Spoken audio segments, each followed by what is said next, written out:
Welcome back to your Networth's Network. I'm your host, Corey McNabb, and this is a networking style podcast where we bring up special guests, learn a little about them, learn about their business, and see how we can all work together. My goal in life is to rise to a place of excellence, and I want to bring you with me. So that being said, let's bring up our special guest, Mr. Joshua Benjamin. How you doing, Joshua? Hey, Corey, man. Thank you so much for having me. I'm doing great. That's fantastic, man. I see we might have a little bit of connection issues, but hopefully that'll clear up here in just a second. Or maybe it's just my side. Maybe you guys aren't seeing this at all. That being said, Joshua, go ahead and tell the audience a little bit about yourself. Okay, cool. Yeah, I'm trying to make this one quick. At the elderly age of almost 48 years old, I got a long story to go, but quick synopsis of it all is I was actually raised in San Diego, California area. Graduated high school out here, and then upon high school, I wasn't just at all ready to go to college and further education purposes, whatever you want to call it. So I joined the Navy, and how the Navy works is if you're from the East Coast or the West Coast, they just send you the opposite way of where you were from. So I got sent out to Virginia, and I spent 20 out of my 25 years of service in Virginia Beach, Hampton Roads, Norfolk, all of the largest naval base in the world, actually, area. So very, very military strong neighborhood there. From there, when I was about to retire from the military, I was just like, man, what am I going to do when I grow up and get a real job? Like what's out there? Boy Scouts on steroids is ending, and let's grow up some. So I started flipping houses. I started dabbling in private lending a little bit, and I found that lending is just my niche. And I was just like not good at babysitting contractors during flipping houses, picking out color schemes like they do on HGTV was just boring to me. So I got into the private lending world, and as soon as I retired, I started my own company, Homeport Capital. And for 4 years now, I've been officially retired. Never went back to W-2 work, and I'm just strictly 100% into the lending business now. And then getting other people into the lending business now is really my specialty. Showing military guys, people with 401ks, get out, take your Wall Street stock market money and put it into real estate that we all learn to love once you get involved in this space. So that should open a whole bunch of questions right there. But yeah, that's me in a quick elevator pitch nutshell. Okay. All right. So Navy to flipping houses to now lending. What do you do any more flips, or are you strictly lending now? No, yeah, the only way that I do flips is by default plan of if the borrower who borrows to do his flip just loses to reality and just gives it back to us. That's usually when we'll end up flipping it. But luckily for me, in the last 3 years, I've perfected of who I allow money to go to, and I haven't had to put those boots back on yet. So flipping days are hopefully, knock on wood, over for me for good. Nice, nice. Okay. So tell us a little bit about your lending. Because I know there's gators, private money lenders, private money partners. Do you do a little bit of all of it, or do you niche down?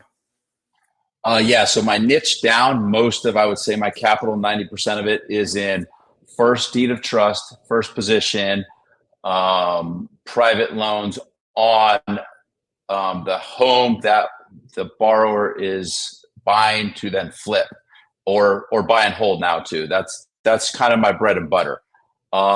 Lately, I believe with the whole Pace Morby group of people, the whole Gator funding, EMD lending, second position lending has come more into play since my last 4 years of doing this. So I've started to dabble and learn and grow into that space. But primarily, I like to be first position in the deed of trust, own the whole capital myself, and therefore don't have to worry about who gets paid first and such things like that. Gotcha.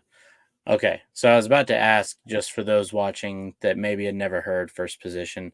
Basically, that means you kind of, I guess the best way to explain it is if you go get a mortgage on a property, the mortgage or the bank pays that mortgage for you to buy the property, they are in first position. They have to get paid first. So that's what Joshua here does. He's the bank basically. Yes.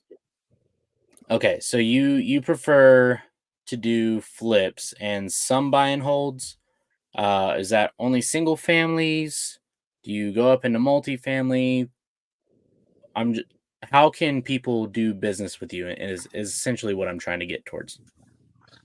Okay, yeah. So again, 90% of my funds go into single family homes, flips, possibly a duplex, maybe a triplex-ish, but I just like single family homes because the primary purpose of why I even started Home Port Capital was my old Navy home port was Norfolk, Virginia. So I like to give money to borrowers who are fixing up my old home port. And when the end product is completed, I want that single family home to be available to some of the younger Navy guys in that area. So that's why I kind of stick with the ARV, after repair value, what they put this house on the, for sale for, around the 250, 300, maybe 350 K range, so that your E4 to E5 to E7 junior officer all have a can actually bid on this house and live in a nice brand new house in the neighborhood. Gotcha. Okay, that was gonna be my next question: is where you prefer to lend. Um, so are you still exclusive with? Well, you're doing flippers, right? You're not necessarily working with veterans, or is that what you're doing? Veteran flippers. So both actually, yeah. I've actually coached some people from getting out of the military, and they got into flipping homes. So they're kind of learning out. They're learning how to get private money, and I'm kind of the guy that says, "Hey, I will ride these first couple homes with you to give you the financing and give you the coaching, and maybe contractors, or if you need plumbers or the tradesmen to go along and be successful in your journey to learn how to flip." Eventually, I find once they do a few flips, they go national and they get kind of cheaper money with banks and stuff like that, credit lines, which is all good. But yeah, so veteran flippers, brand new flippers, seasoned flippers, anybody that's kind of in that area of Norfolk, Virginia, Virginia Beach area, Norfolk. If they want to flip homes there, I'm your guy that will do private money for you. Gotcha. Okay. So are you still in Virginia or are you back home in California? Yeah, so that's the beautiful thing about private lending is you can do this anywhere. I mean, I've been down in Mexico and kept running some deals, vetting deals, lending money. I currently am, yes, living back in San Diego, California, where I, again, grew up, and back home with the parents right up in Seal Beach, sisters in LA. So it's good to be home. But I'm still funding 20 plus deals in the Norfolk, Virginia Beach area from beautiful, lovely, sunny San Diego. Gotcha. Okay, cool, cool. So let me think. Um Darn, there was a question that popped up and now I'm blanking. You know what? So you had commented on one of the other podcast episode posts, and you were talking with Mike Powell, and you had mentioned a deal that you had lent on, I believe. I would love to hear about that. Catch us up to speed on that one. Okay, yeah, let me pull that. So yeah, so just background story. There is TCs out there now, transaction coordinators, that kind of bring a deal to the table. They put it out there, who wants to, I believe some people say gator it, chomp it, jump in it. So this deal that we're about to talk about got brought to our attention in another group of people that we use. And Mike Powell was one of the members that was doing the due diligence via Zoom on this deal. And so, we could both hear each other. We were speaking kind of the same questions and language and stuff like that. So we quickly on that one just were like, all right, these people aren't ready yet. So let's just squash it and let them go back to the drawing board.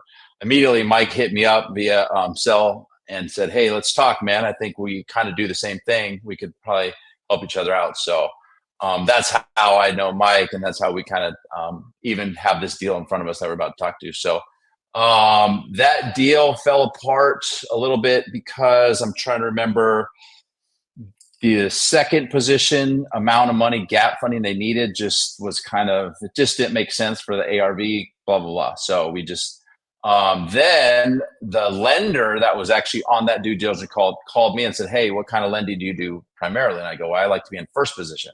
So he gave me the opportunity to take over this deal in the first position side, and then let the original TC say, hey, put it back out with the new numbers and the new logistics on it, and let them, chomp that up.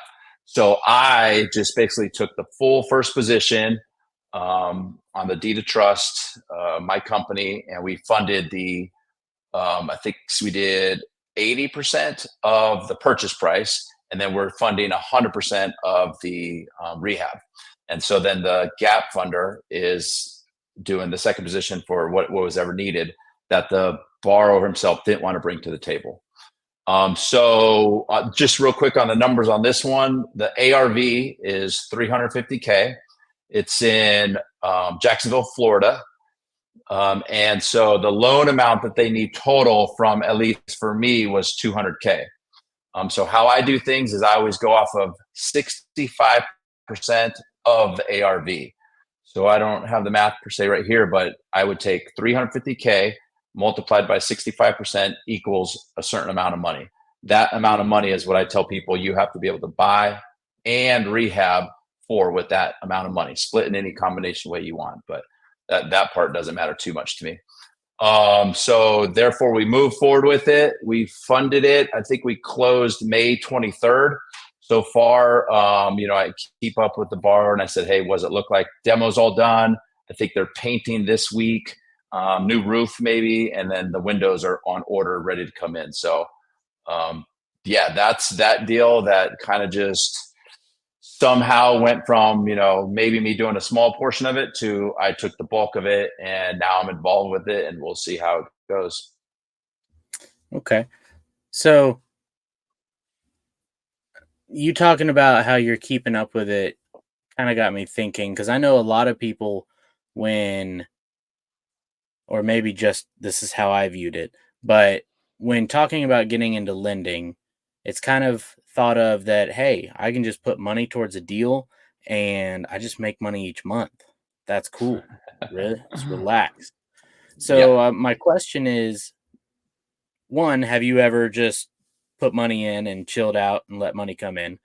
And then two, if you have you noticed a difference in the quality of the deal between how involved you are?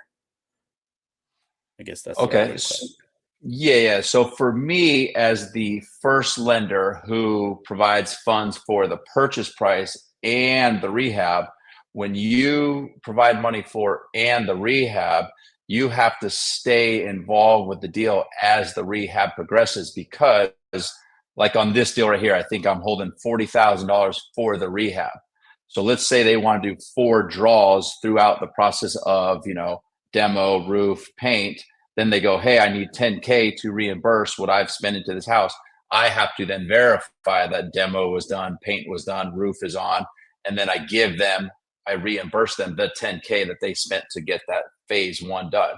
And then they go through phase 2, which is probably flooring, cabinets, vanities. And they go, hey, we need another 10K to reimburse for what we put in. So as a primary lender who's holding rehab draw money, you have to stay active into it, and you get to see the updates of each phase, which is kind of fun to see, right? Because we all like to watch HGTV, but how cool would it be to watch HGTV with your own money in a deal progressing on to make a beautiful home someday? That then eventually all the draws get taken. It goes on the MLS. You see it on Zillow. It looks all beautiful. And then you start seeing the bids come in, and you're like, oh my gosh, this is awesome. We're getting over asking bids. So it's a very exciting process to be upfront. I believe what you're talking about, have I ever put in money into a deal and just got to sit back and relax? So if you're in second position, that's kind of more of your case scenario. You're bringing in the gap funding, you put it in, And then you don't have to do draws. You don't have to do upkeeps. You don't have to really maintain anything. You just know that hopefully eventually it goes to the end, gets sold. And then when the new buyer buys that home, title sees you in second position and you get cut a check because you're owed one being in that position. So that's kind of the two different styles that you could choose when you're doing private money lending on, say, rehab houses or buy and holds. Gotcha. Okay. Awesome. Yeah, this is actually really interesting to me because, like, I've met a lot of lenders, but almost all of them are second position, gap lending, gator lenders. So, like, because I was even a gator lender for a little while, but I realized that I just don't necessarily have the knack for it, and I want to do more buying myself. So, Absolutely. um, that's awesome. So, as a first position, I know you're still a private money lender. What kind of return do you look for in a deal? So for me, I like to probably average 25 to 30% annualized return on a deal. And the way we do that is, or the way we capture that is, initially our price point of when someone says, "Hey, I have a flip that I want to do. Could we utilize your money?" Is they ask, what are your terms? How long will you allow us to have this money deployed in this deal? I always like to start the conversation with, "Hey, we'll give you say $100,000 to do this deal for 4 months, and that is going to cost you 10% flat, not 10% annualized, just 10% flat." So in this scenario, if they borrow $100,000 from us, in the back end, when they sell the house, it's going to cost them $10,000 of the costs that they borrowed money from us. We don't charge payments the whole time. So that whole 4 months, you have no payments coming in. And then just when the title clears, when you sell the home, title will send us a check of 100K plus the 10K. And whatever else you sell this for, if you sold it for 200K, you get the rest of it. The realtors and, all the lawyers and all those people get their cut too. But overall, that's how we like to present an nice, easy number. Any borrower could kind of pick out a 10% what it's going to cost. We could say the same scenario. If they borrow 200K from us, they owe us 20K in the back end in 4 months. And then it just kind of goes from there. Well, I can't do it in 4 months. I need 6 months. Okay, then it's not 10%. It's going to be a little bit more. But that's just our starting point to see.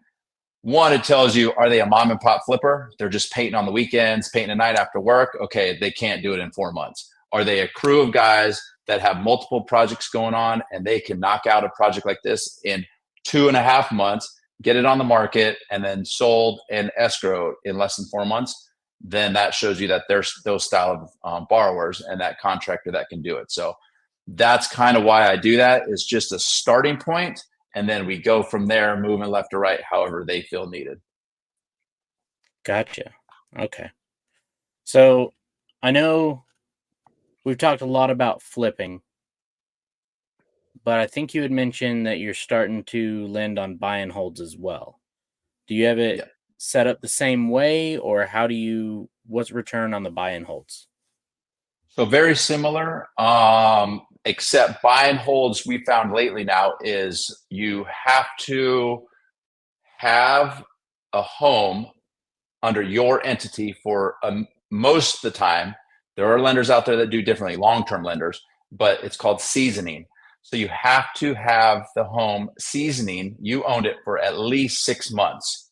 So if the plan, when the borrower comes to us initially and says, "Hey, I have a home I want to not flip, but I want to rehab and then refinance, BRRRR, I think some people call it, and then hold it for the long term." One of our initial questions is, who is going to refinance you out? Do you already have that person lined up? Have you already done refinances with this bank or with this person? Because that person will determine whether or not you need 6 month seasoning, 3 month seasoning, 12-month seasoning. That's kind of their say.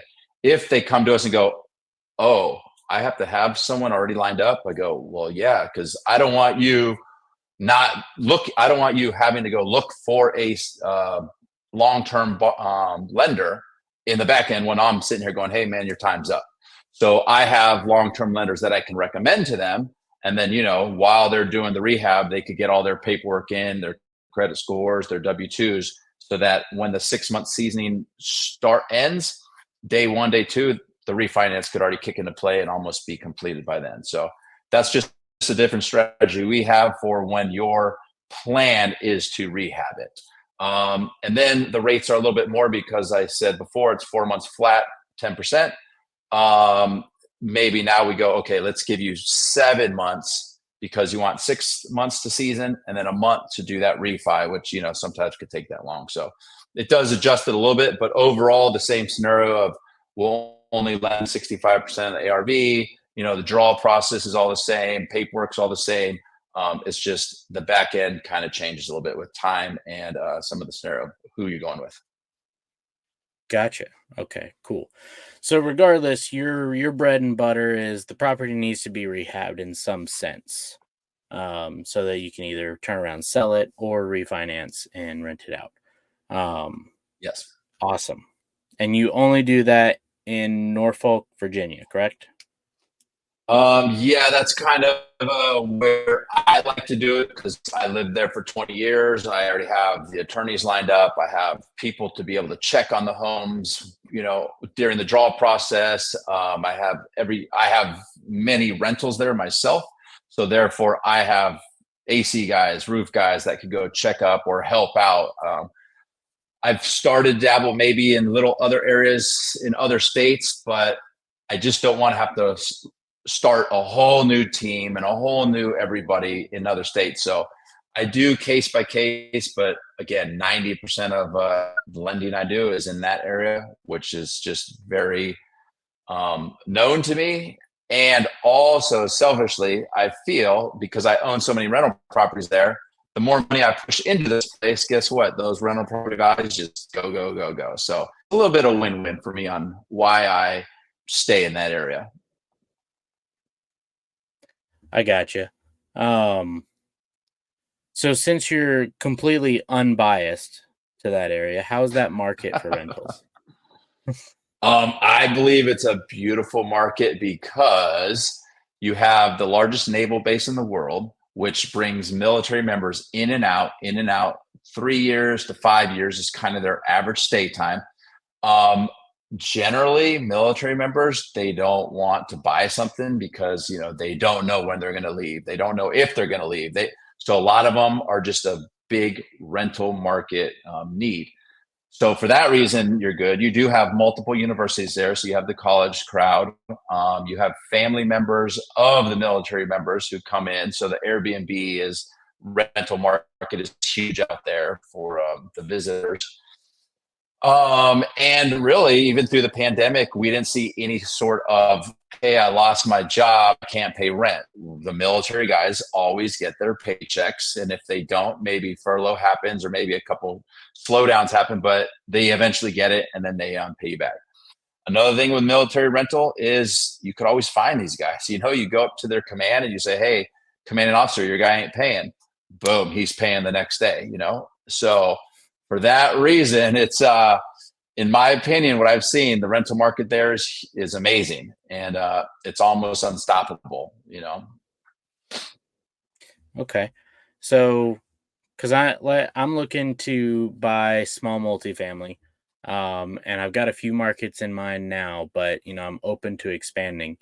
Um, so I hadn't even considered Virginia, so I might start looking into It's that. a it's yeah, it's and Virginia, it's I think it's one of our first 13 states. So you have a lot of homes where you could find at a huge discount because if you know what you're doing there, you could go in and you can really, really refurb these like strong phone properties. But I mean, we have guys buying houses for $80,000 there, $100,000 there, and then they value at 300 plus in the back end, and then the rents there are still pretty decent. So, yeah, if you're not searching in that area yet, or at least keeping it on your radar, I would highly recommend checking it out. It's I mean, just the whole Virginia place itself. It's in the middle of New York. which is those people, and then you got the whole South below those people. So you just get this nice little even flow mix of the two extremes of those two levels. It's a beach town, big old waterman's town, a lot of boats, and then you have four seasons there. So you just you meet a lot of people who go there for the military, and then they end up staying there, retired there, and school systems are good with the kids there. And so again, no bias at all, not even a little bit, but I would highly recommend that everyone who is looking to do like what you said, you're looking around to buy, it's a good area to start looking. All right.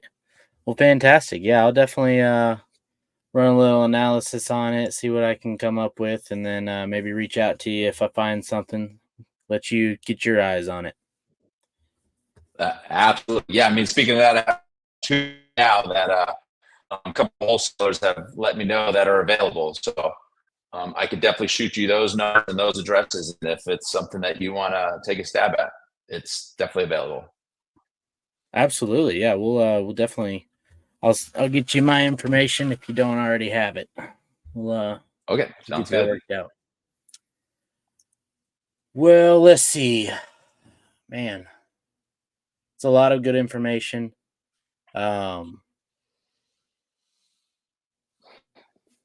So okay, yeah, I can't think of any other questions right now. Is there anything else you want to talk about before we move on to the last section of the podcast? So yeah, I just like to get people kind of up to par with if you plan to use private money, hard money, just the nature of it is different than when you go to use money to buy your primary residence, right? Primary residence, I think if you've ever been in that boat, they want W-2s, they want tax returns, they want LES or pay stubs, they want your social security number, your date of birth, blah blah blah blah blah. With hard money, the reason why maybe our price is a little bit more expensive than the bank is because we don't really utilize all that. We are simply asset-based lenders. So I always give this example. If your neighbor went through a divorce and he has a $400,000 Lamborghini that he's like, dude, if you could give me $100K for this thing, it's yours. I'm sure you can convince somebody out there to give you $100K to buy this $400,000 Lamborghini that's in pristine condition. You've seen this guy wash it every day. You've seen him, he trailers it. He doesn't even drive it around because he wants to keep the miles low. So that's kind of what asset-based lending is. You come to us and say, hey, I found a $400,000 Lamborghini or house, and all I need is $100K to make this thing, to sell this thing. That's when we go, I don't care what your social security number is. I don't care what your credit score is. I don't care if you were in jail last night, dude. That is such a good asset that I will lend against. That let's do it. I'll give you 100% financing for that. I'll give you 110K for this thing. Let's go. So that's how asset-based lenders work. You bring them the deal that they just will like do anything for. They like start salivating when you say this deal to them.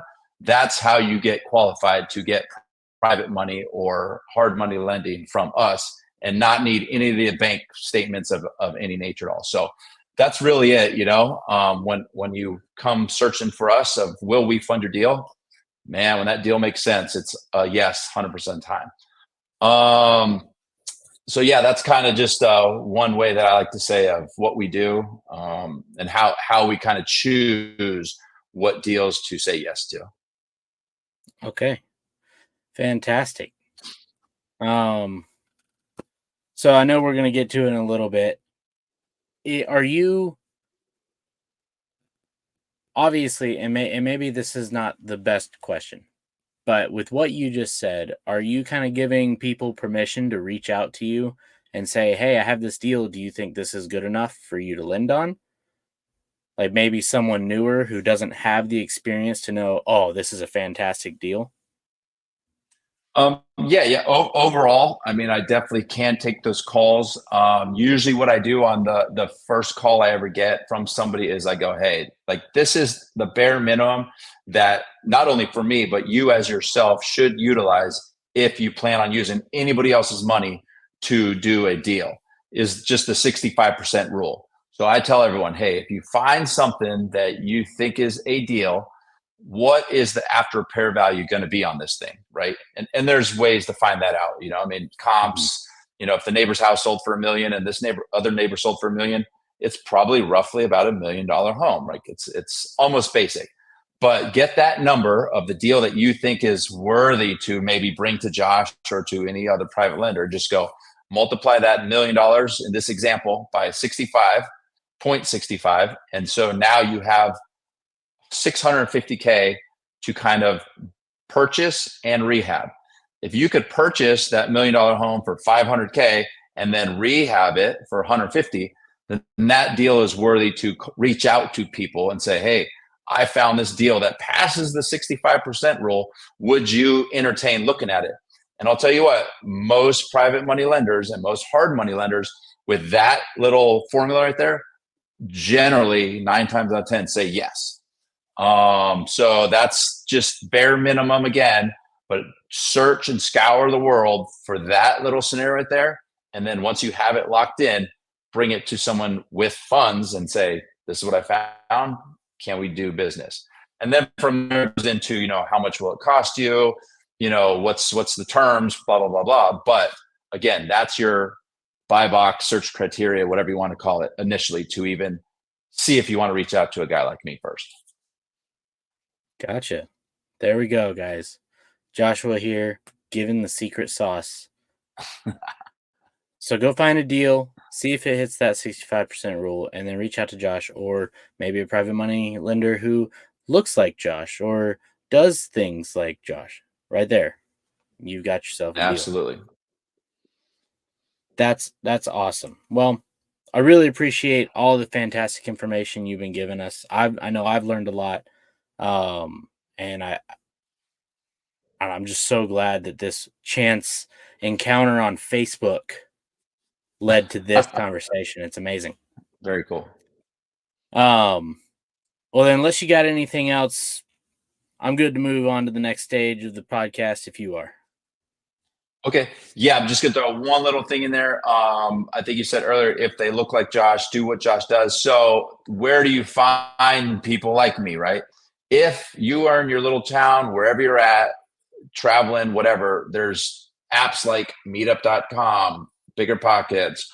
I'll tell you this, probably a fact, there are real estate meetings in almost every little crick and cranny and part of this United States of America. So if you haven't already signed up to go to multiple real estate investment meetings out there, meetups or whatever it is, do that first. When you go to these meetings, hopefully they have little cool meetings where they put a little name badge on you and blah, blah, blah. Look for the dude that says private money or private lender or blah, blah, blah. And search through the crowd, find that guy and just say, hey, I'm starting to look for deals. What is your criteria? Josh said 65%. What's yours? And then back pocket that guy and just say, hey, when I find a deal, can I bring it to you? And when you find it, so that's how you find private money lenders, at meetings like that, or Facebook groups like that. But reach out to them, find out what they need from you, and they go find it. Yeah, and I'll say this on that. When I started going to meetups, golly, I was nervous. I didn't know any of these people. I was super nervous to talk to them. But the more you go to, the more you get comfortable with it. Now I feel like I could probably walk into the next meetup, and if it's kind of loud, just be like, hey, who's a private money lender? And let them raise their hand and then go talk to them. Yes. So Absolutely. I mean, our government printed so much money out there right now currently that there is literally a lot of money out there just looking for somewhere to go. So if you can have that place to go, you will get flooded with money. So it's all about, like you said, yelling out and asking for it and presenting something that they can't say no to. Yeah. Awesome. That's fantastic, Josh. Well, real quick, I just have a few questions. They're pretty basic. I do them every show. So first off, what made you want to be on the podcast today? I saw Mike Powell's podcast that you did with him, and I saw some of your questions. I saw what kind of easy flow in this was, and I was like, hey, I think what I have done already, I feel like even if I could just throw out a few little seeds out there for the audience, that something could start sprouting in someone's mind, or give them a chance to go, wait a minute, this guy did this and now he does this. Kind of a crazy transition, but I think my crazy transition could also work. So, yeah, I just wanted to spread the word that this is out there, that almost anybody can do, So, the more people that I could sing to and let them hear it, I'm always glad to do that. That's awesome. That's awesome. And I really appreciate it too.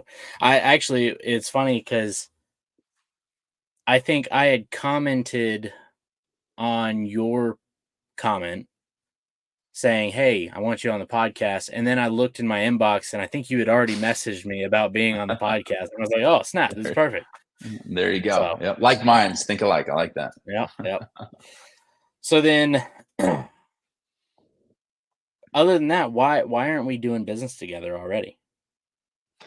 You got a 65% deal going?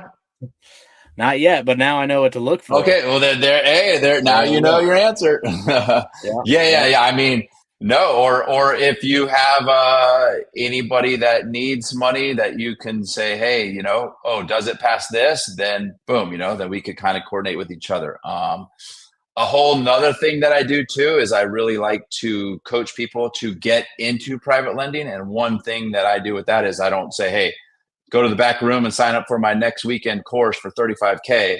I just say, hey, I heard this the other day. You can't learn how to swim off PowerPoint. You got to get in the water to learn how to swim.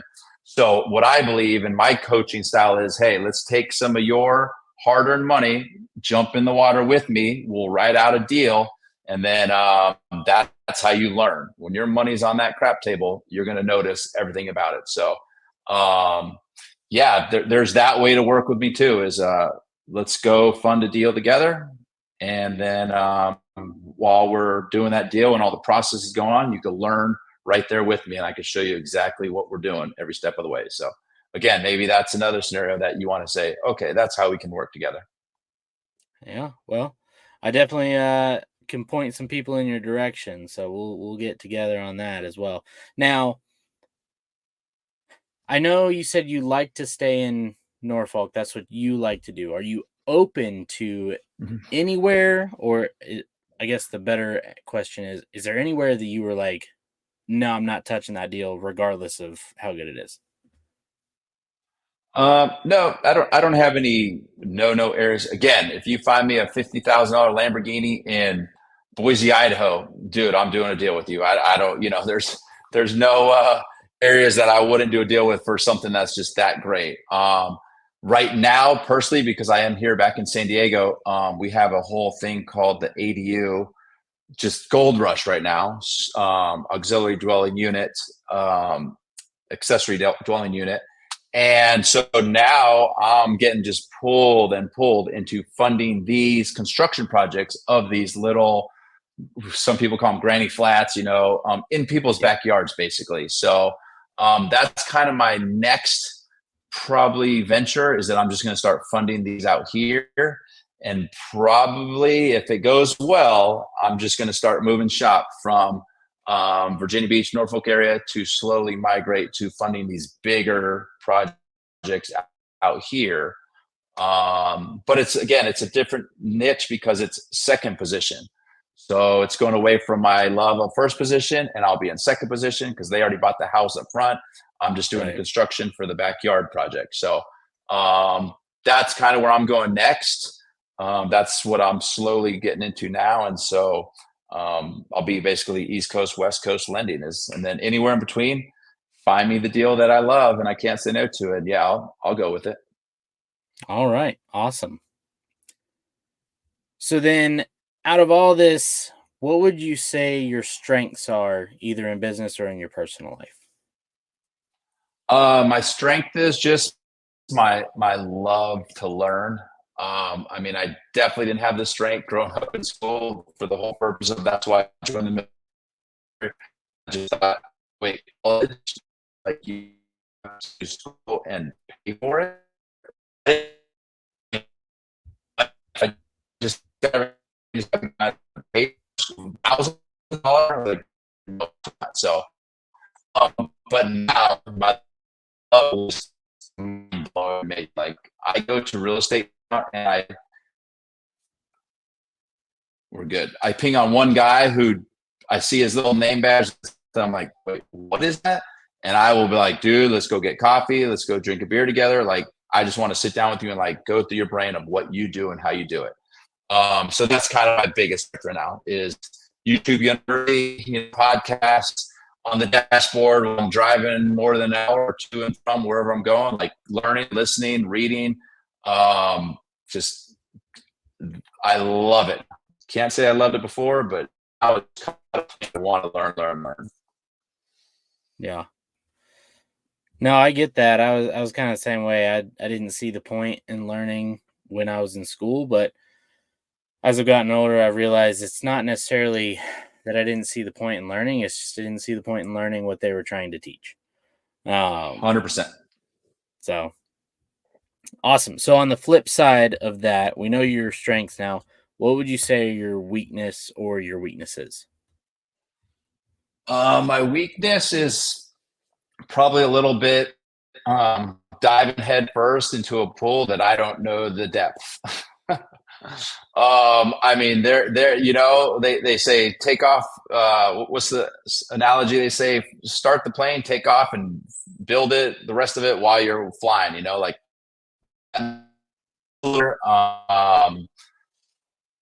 I just I'm the dude that's like, which way do we go that way? But wait, there's a wall there. I'm like, I don't care. If I hit the wall 5 times, I'm sure I'll go through. So let's versus, oh, there was a door to the left. Could just open the door. Like, come on, dude. So that's a little bit of a weakness of mine. Just some people want to say, hey, that is a strength, but for me, I've learned the way more than I should have. But for me, I have to. I think a lot of us men are like that. Like we have to learn the hard way because I don't really truly learn by you saying, if that's hot, don't touch it. I'm like, I need to feel the burn to learn. So a little bit of a weakness of me on that point. I thought getting older, I would mature from it, but I haven't. It doesn't go away for some reason. You just find new things. It's new walls that you got to break through. Yeah, you find at least I choose a softer wall this time, not the concrete wall. Yeah. Awesome. Well then, Joshua, what is something that you need help with that is going to make you money in the next 30 days? Yeah, I mean, right now I have 2 deals that I'm kind of getting ready to fund. One is a school, 3-building school that we're trying to take over and rehab and then put a whole new school curriculum into. And we're closing, I think, at the end of the month. So like I said earlier, I always love to partner with people and say, hey, would you like to learn how to fund on something like this? So anybody that's willing and able to jump in on a project like that, learn about it and learn the ropes of this while also helping in a community in Virginia Beach. That's kind of huge. So that's me in the next 30 days. And then I have another project out here in San Diego where a contractor is looking to build 4 doors, so 2 duplexes, ADUs in the backyard of a house here in San Diego. And we're trying to close that in the next 3 to 4 weeks. So again, I'm kind of saying, hey, anybody else want to jump in on a project like that and put your money to work into an amazing project in San Diego? And again, helping low-income housing, cheaper rents on these things versus a house out here. And I think we're number 2 in the most expensive place in America right now. So yeah, those are 2 things that I could use any sort of help on. If people got some capital that they want to put into either project is kind of a big deal right now for me. Yep. Okay.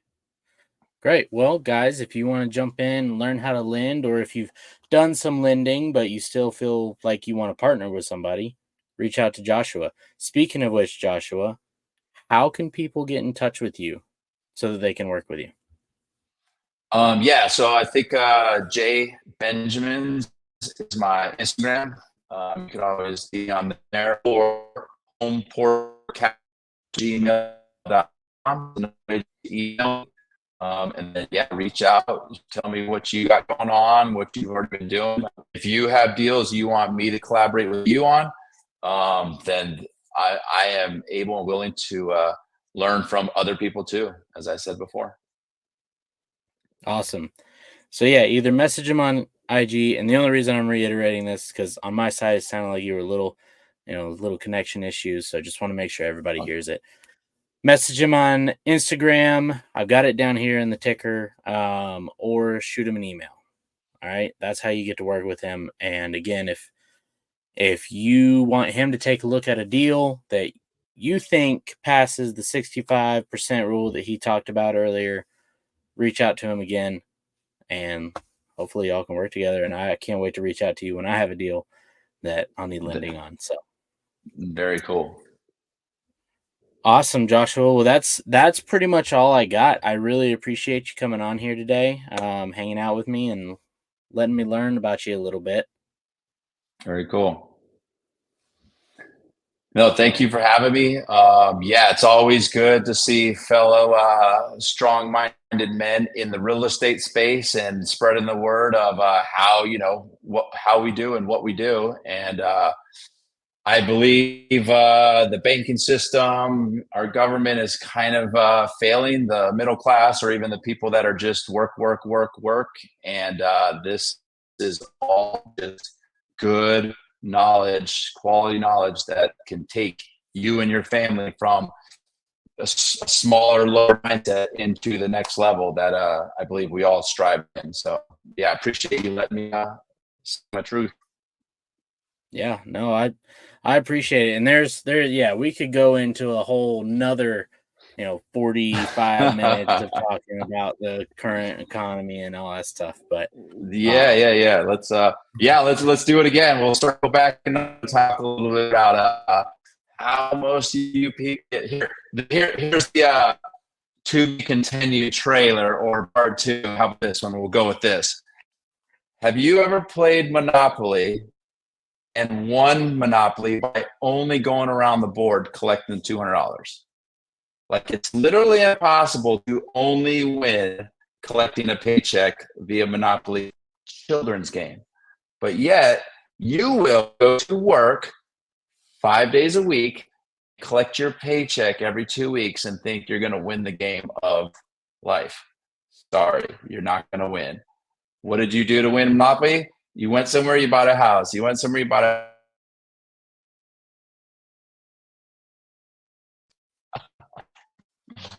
to be continued. Very cool. No, I love that. I love that. Well, Joshua, again, I really appreciate it. I'm going to go ahead and send you to the back and close this thing up.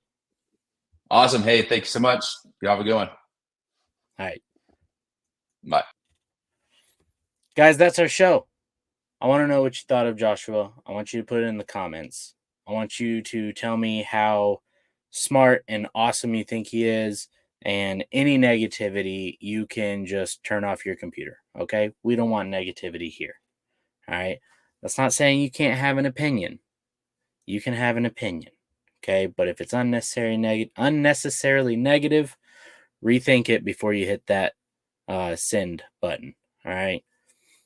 No, but seriously, I learned a whole lot from Joshua, and I really hope you did too. Again, reach out to him if you have a deal or if you want to learn about lending or get into a deal with him.